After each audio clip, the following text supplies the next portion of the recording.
Hello guys! Welcome to Lupus Diaries version 2.0. Yan, muli tayo nagbabalik.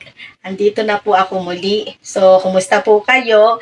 Ako naman po ay medyo nagpahinga nitong mga nakarang araw kasi tayo ay bumalik na naman ng ating ubo at nilagnat tayo nung nakakaraang araw. So, ngayon medyo okay naman po yung pakiramdam ko, medyo ngungunga lang po. So, ito na po tayo sa ating topic today. Nagtanong po kasi si Mami Jennifer. Yan, matagal na daw po niya akong fino-follow. So, thank you po sa lahat ng aking mga followers. Yan, salamat po sa pag-follow niyo sa akin. Tinatanong niya po kasi kung ako daw po ba ay nag-undergo na ng biopsy. Yan.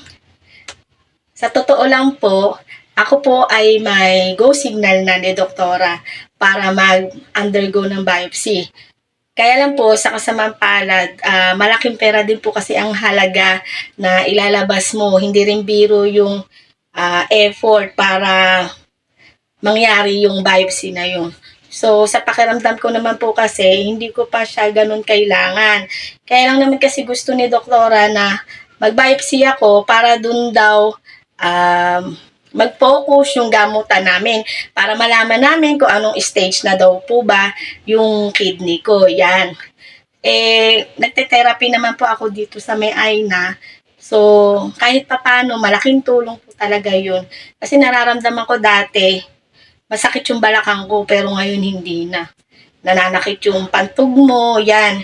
Hindi na rin po ganun. So, nasagot ko na po yung tanong nyo.